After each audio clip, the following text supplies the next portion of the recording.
Intense et rapide le basket 3-3. Les jeunes participants à la compétition se font plaisir mais reconnaissent les difficultés de cette pratique sportive. C'est plus dur, il y a moins de solutions possibles. Pourquoi? Parce que on est moins.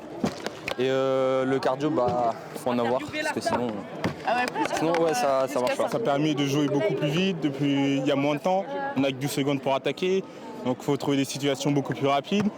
Et après c'est drôle aussi, c'est être pote, c'est cool. Et on est là pour s'amuser, c'est sympathique. Il y a le bonnet qui voudrait une photo. En 2011, l'ancien basketteur Sylvain Meignier organise son premier tournoi Urban PB à Poitiers. Depuis, l'événement est devenu le Festival des cultures urbaines, avec des animations autour du tournoi, comme la réalisation de graves, des concerts ou des battles de hip-hop. Mais l'esprit d'origine reste le même. L'esprit du 3-3, on retrouve en fait les valeurs du basket en bas de l'immeuble, avec un côté très street, très fashion, la jolie passe, voilà.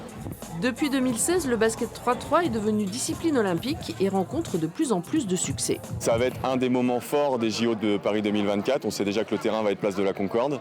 On sait déjà qu'il va y avoir une audience dingue parce qu'à Tokyo, en fait, ça a été le 9e sport co le plus suivi des JO. L'équipe féminine américaine, championne olympique en titre, sera là cette semaine pour participer au tournoi. Et il faut souligner que Poitiers est l'une des 4 étapes du World Tour de 3-3 FIBA, une compétition internationale. Les meilleures équipes masculines vont s'affronter ici les 1er et 2 juillet.